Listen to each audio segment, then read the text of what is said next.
51 വെട്ടിയതിന്റെ കരിനീലിച്ച തന്റെ ഭർത്താവിന്റെ മുഖം ഇന്നും മനസ്സിൽ നിന്നും മായാത്ത ഒരാളുണ്ട് ആ സഭയിൽ.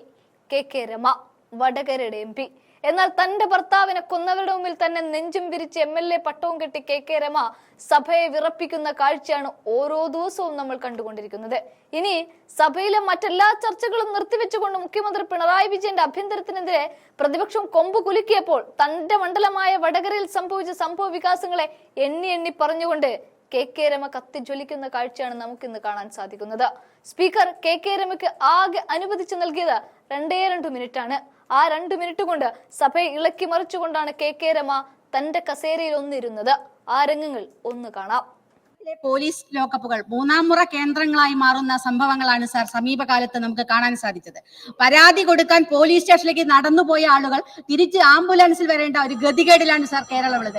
ജനമൈത്രി സ്റ്റേഷനുകൾ കൊലമൈത്രി സ്റ്റേഷനുകളായി മാറുകയാണ്. പോലീസ് സ്റ്റേഷനുകൾ ഗുണ്ടാ സ്റ്റേഷനുകളായി മാറരുത് എന്നാണ് സാർ പറയാനുള്ളത്. സാർ ജോലിക്ക് നിന്ന് വീട്ടിൽ നിന്നും മാലമോഷണം പോയ ബിന്ദുവിന്റെ കാര്യം നാം പറഞ്ഞതാണ്. 20 മണിക്കൂർ പോലീസ് സ്റ്റേഷനിൽ എത്തിക്കും വെള്ളം കുടിക്കാൻ ശുചിമുറിയിൽ പോകേണ്ടി വരികയും ചെയ്ത ഗതികേട് അത് തീർച്ചയായിട്ടും നടപടിയും എടുത്തില്ല. അതിന്റെ തുടർച്ചയെന്നോണം ഇന്നലെ ഒരു പ്രവർത്തകന് നേരെ വധശ്രമം ഉണ്ടായത് നമുക്ക് കാണാൻ സാധിച്ചു. ഭാഗ്യവശാൽ അയാൾക്ക് മറ്റൊന്നും പറ്റാതിരുന്നത് സാർ പോലീസിന്റെ നിഷ്ക്രിയത്വമാണ് കാണിക്കുന്നത്. അതുപോലെ തന്നെ വടകരയിൽ തന്നെ മറ്റൊരു സംഭവം സാർ SNDPയുടെ നേതാക്കന്മാർക്കു നേരെ അവരുടെ വീടുകൾക്ക് നേരെ തുടർച്ചയായി ആക്രമണമുണ്ടായി. 8 തവണയാണ് അവരുടെ വീടുകൾ ആക്രമിക്കപ്പെട്ടത്. ഒരു നടപടിയും പോലീസിന്റെ ഭാഗത്തുനിന്നുണ്ടായില്ല. ആയഞ്ചേരിയിലെ കുനിമൽ രാജീവൻ എന്ന് പറയുന്ന ഒരാളുടെ മർദ്ദനത്തിൽ പ്രത്യേക അന്വേഷണ സംഘം നിയമിച്ചിട്ടുണ്ടെങ്കിലും ഒരു നടപടിയും ഉണ്ടാകാത്ത കാര്യം നമുക്ക് കാണാൻ സാധിക്കുകയാണ് സാർ. നിരവധി മനുഷ്യാവകാശ പ്രവർത്തകരും സുപ്രീം കോടതിയും ഇടപെട്ടിട്ടാണ് അവിടെ പോലീസ് സ്റ്റേഷനിൽ CCTV ഉണ്ടായത്. എന്നിട്ടും CCTVയുടെ മുന്നിൽ വെച്ച് നിരപരാധികളെ തല്ലിച്ചതയ്ക്കാനുള്ള ധൈര്യം പോലീസിന് കിട്ടുന്നത് പാർട്ടിയുടെയും ആഭ്യന്തര വകുപ്പ് മന്ത്രിയുടെയും പിന്തുണ കൊണ്ടാണ് സാർ. പോലീസ് സേനയ്ക്കുള്ളിൽ പാർട്ടി ഘടകങ്ങൾ ഇപ്പോൾ സേനയെ ഭരിക്കുകയാണ് സാർ.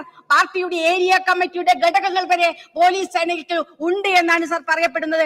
RSSുമായി ചർച്ച നടത്തിയ ADGP അജിത് കുമാറിനെ സംരക്ഷിക്കുന്ന ആഭ്യന്തര വകുപ്പിനെയാണ് സാർ നമുക്കിവിടെ കാണാൻ സാധിക്കുന്നത്. എല്ലാ അർത്ഥത്തിലും പോലീസ് സ്റ്റേഷനിൽ പോയി പരാതി കൊടുക്കുവാൻ ആളുകൾ ഭയപ്പെടുന്ന, സ്ത്രീകൾ ഉൾപ്പെടെ ഭയപ്പെടുന്ന ഒരു സാഹചര്യം കേരളത്തിൽ നിലനിൽക്കുകയാണ് സാർ. മാങ്ങ മോഷ്ടിച്ചതിനും കോഫി മേക്കർ വെച്ചതിനും പോലീസ് സർവീസിൽ നിന്നും പിരിച്ചുവിട്ട ഈ നാട്ടിൽ ജനങ്ങളുടെ സ്വത്തിനും ജീവനും ഭീഷണിയാകുന്ന പോലീസുകാരെ സർവീസിൽ തുടരാൻ അനുവദിച്ചുകൊണ്ട് സാർ പുറത്തു വന്നതും വരാത്തതുമായ കേസുകൾക്ക് ശക്തമായ നടപടിയെടുക്കാൻ പോലീസ് തയ്യാറാക്കണം. ഈ അടിയന്തര പ്രമേയത്തെ ശക്തമായി പിന്തുണച്ചുകൊണ്ട് അവസാനിപ്പിക്കുന്നു.